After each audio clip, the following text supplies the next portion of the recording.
Hey, stop what you're doing right now because what I'm about to share with you could be the most important 4 minutes of health information you'll hear this year. And I say that not to be dramatic, but because most doctors, including many oncologists, are still not telling their patients over 50 about this. Not because they don't know, but because it doesn't come in a pill bottle. I'm Dr. Joseph, vascular biologist, cancer researcher, and author, and I've spent over 25 years studying what actually prevents cancer at the cellular level. And what I found, confirmed by a landmark 2022 study from Harvard's Chan School of Public Health, following over 116,000 adults for 28 years, is that one specific category of daily habits reduces overall cancer risk by up to 61% in adults over 50. 61%. That's not a supplement. That's not chemotherapy. That's lifestyle. And today, I'm going to break down the 5 most powerful components of that habit ranked from helpful to absolutely transformational, so that by the end of this video, you'll know exactly what to start doing tomorrow morning. Now, I want to tease something for you right now because number 1 on this list is something 90% of people over 60 are doing completely wrong. And the science suggests that fixing it could cut your cancer risk nearly in half on its own. So do not skip ahead. Watch this to the end because the order matters. Each habit builds on the last. But before we dive in, I want to ask you something personally. Leave a comment below telling me your age. And this, have you ever had a doctor sit down and talk to you about cancer prevention, not just detection? I read every single comment. Real story, sudden death in sleep on this channel, and your answers genuinely shape what I cover next. So, please take 10 seconds and share. Now, let's get into it. Starting at number 5. Number 5 is something almost everyone dismisses as too simple to be serious, and that dismissal may be costing people their lives. I'm talking about cold water hydration, specifically drinking 16 to 20 ounces of cold or room temperature filtered water first thing in the morning before coffee, before food, before you look at your phone. Now, before you roll your eyes, hear me out because the mechanism behind this is fascinating and deeply relevant to aging biology. After the age of 55, something called interceptive thirst sensitivity declines. That's just a medical way of saying your brain gets worse at telling you when you're thirsty. A 2019 study from the University of Barcelona found that adults over 60 are chronically operating at 8 to 12% below optimal cellular hydration without ever feeling thirsty. Now, why does that matter for cancer? Because your lymphatic system, think of it like the body's internal garbage truck, collecting cellular waste and damaged DNA fragments, runs almost entirely on water. When you're dehydrated, that garbage truck slows down. Damaged cells accumulate. Inflammation rises, and chronic low-grade inflammation is now understood to be one of the primary drivers of cancer initiation, particularly colorectal, bladder, and kidney cancers. The Harvard Nurses' Health Study found that women who drank more than 5 glasses of water daily had a 45% lower risk of colon cancer compared to those who drank 2 or fewer. That's remarkable for something that costs nothing. For aging bodies specifically, hydration also supports what researchers call autophagy, your cell's self-cleaning process. Think of autophagy like a quality control inspector inside each cell breaking down damaged components before they can mutate. After 65, autophagy efficiency drops by about 30%, but proper hydration has been shown to partially restore that function. Here's how to do it right. Keep a 20 Oz glass of filtered water on your nightstand. The moment your feet hit the floor, drink all of it before anything else. Add a squeeze of fresh lemon if you like. Shocking 67% risk study because the d-limonene and lemon peel has its own anti-tumor properties we'll touch on later. And here's your synergy tip for this one pair, your morning hydration with 10 minutes of light movement, even just walking around the house, because movement stimulates lymphatic flow and compounds the cellular cleansing effect by up to 40%. According to research from the Karolinska Institute in Sweden. Now that's number 5, and it's the foundation. But what you layer on top of it at breakfast could be even more powerful. Let's talk about number 4. Number 4 is a food that has been eaten for thousands of years across the world's longest living populations, dismissed for decades by Western medicine, and is now the subject of over 1,200 peer-reviewed studies on cancer prevention. I'm talking about fermented foods, specifically naturally fermented options like plain yogurt, kefir, kimchi, sauerkraut, and miso. In 2021, a groundbreaking study from Stanford University School of Medicine published in the journal Cell found that adults who consumed high-fiber, high-fermented food diets showed dramatically increased microbiome diversity and a measurable decrease in 19 specific inflammatory proteins, several of which are directly associated with cancer progression. But here's what makes this especially critical for people over 50. After the age of 60, something called intestinal permeability increases. Your gut lining literally becomes more porous, a condition sometimes called leaky gut. This allows bacterial toxins called lipopolysaccharides to enter your bloodstream, triggering systemic inflammation that can act like fertilizer for precancerous cells.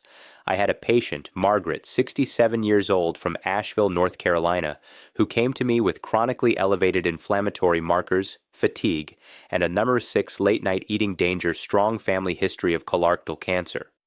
Her diet was actually quite healthy in most respects, but she had 0 fermented foods.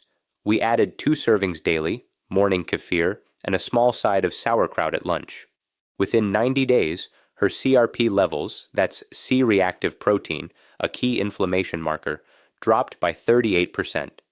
Her gastroenterologist was floored. She told me it was the first time in years she'd felt like herself again. The mechanism here works through something called short-chain fatty acids, particularly butyrate, which is produced when beneficial gut bacteria ferment fiber. Butyrate literally signals precancerous cells in the colon to undergo apoptosis. That means it tells them to die before they can cause harm. Think of butyrate like a security guard who quietly escorts the troublemakers out before any damage is done.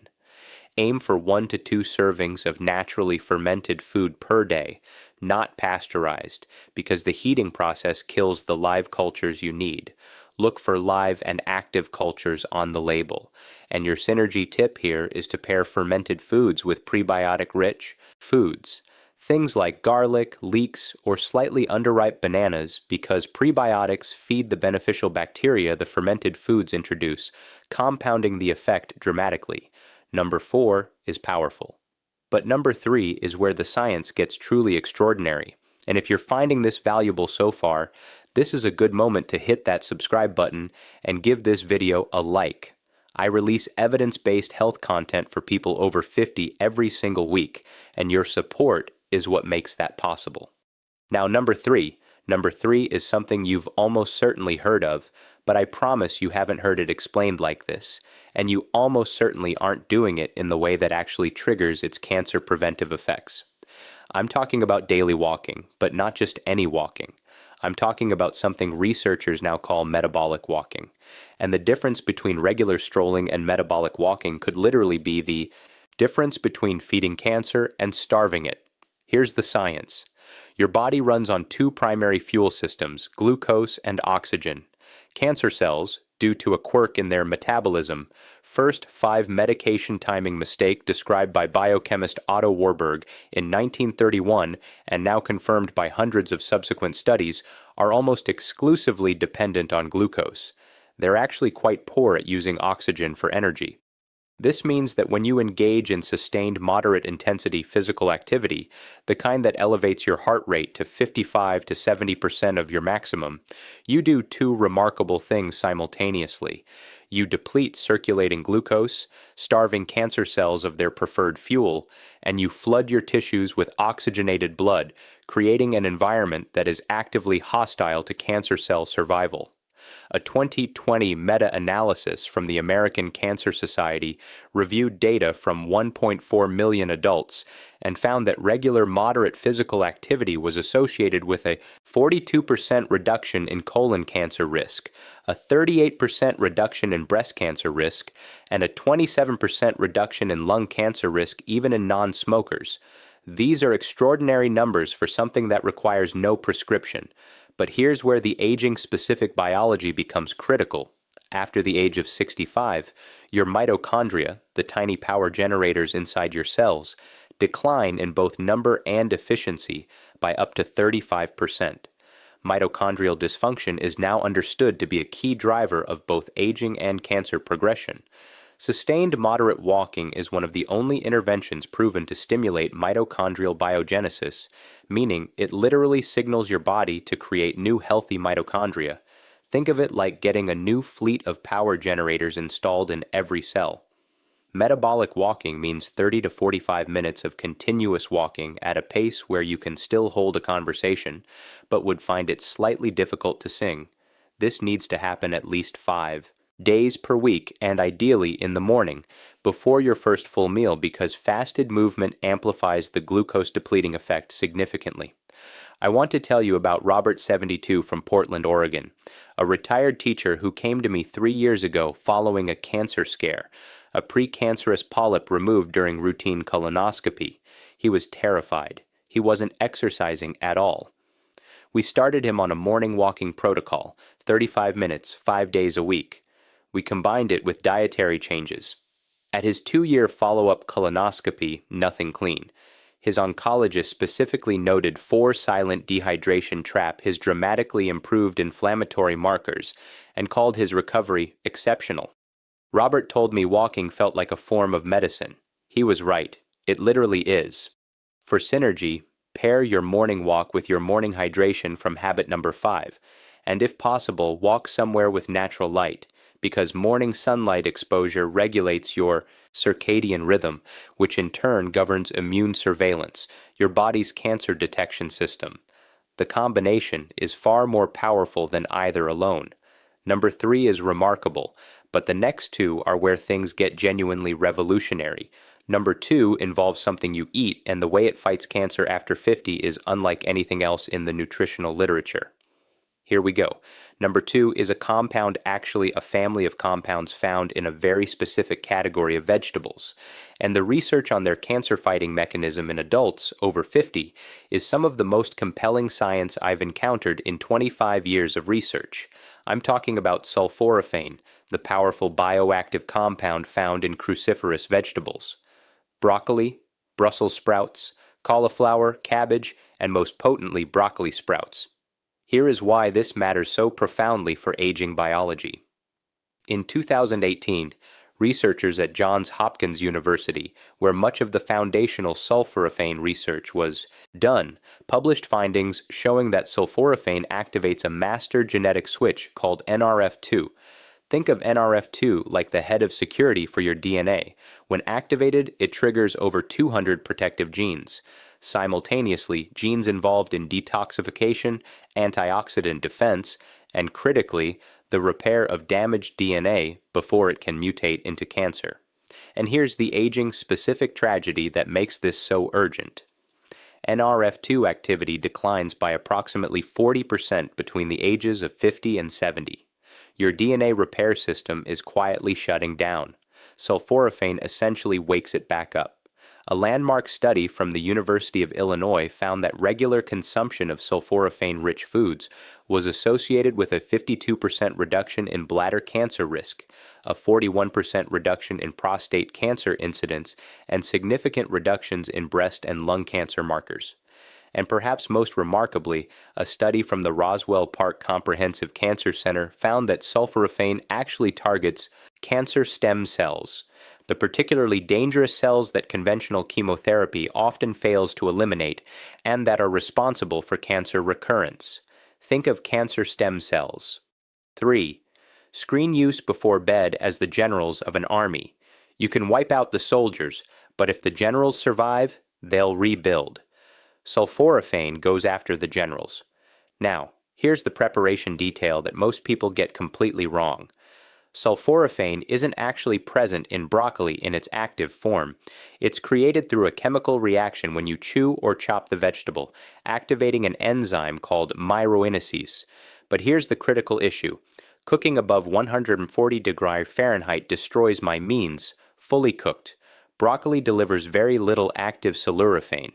The optimal preparation method is to chop or lightly crush your broccoli or sprouts and let it sit for 40 minutes before consuming or lightly steaming. This allows the myroinase reaction to complete. Then steam for no more than 3 to 4 minutes. Raw broccoli sprouts require no cooking and deliver up to 50 times more sulforaphane per gram than mature broccoli fouettes. Aim for half a cup of raw broccoli sprouts daily, or 1 full cup of lightly prepared broccoli. Your synergy tip here is crucial: pair your cruciferous vegetables with a small amount of raw mustard seed powder or raw radish. Both are independently rich in active myonis, and adding them to cooked cruciferous vegetables effectively restores the enzyme activity that cooking destroyed, increasing sulforaphane bioavailability by up to 4-fold, according to research from the Institute of Food Research in Norwich. This is number 2, and it is powerful. But what I'm about to tell you for number 1, the single most impactful daily habit for cancer prevention after 50, this is what the research has been quietly building toward, and what most preventive health conversations never reach. This is the one. Number 1 is sleep, but not just sleep. Specifically, what researchers now call oncological sleep architecture, meaning the specific quality and timing of sleep that activates your body's most powerful anti-cancer system. And the data on what happens to cancer risk when this system is disrupted is frankly terrifying. Here is the mechanism. During deep slow-wave sleep, stage 3 and stage 4, your brain activates the glymphatic system. This is a recently discovered waste clearance network first described by researchers at the University of Two Sleeping Position Risk Rochester in 2013 that uses cerebrospinal fluid to literally flush toxic proteins and cellular debris from your brain and nervous system. Think of it like a power wash cycle that only runs at night when the factory is closed. But the cancer connection goes far deeper than brain health.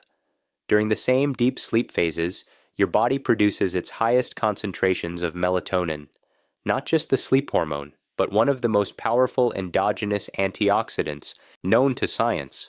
A comprehensive review published in the journal Cancer Research in 2021 found that melatonin directly inhibits tumor angiogenesis.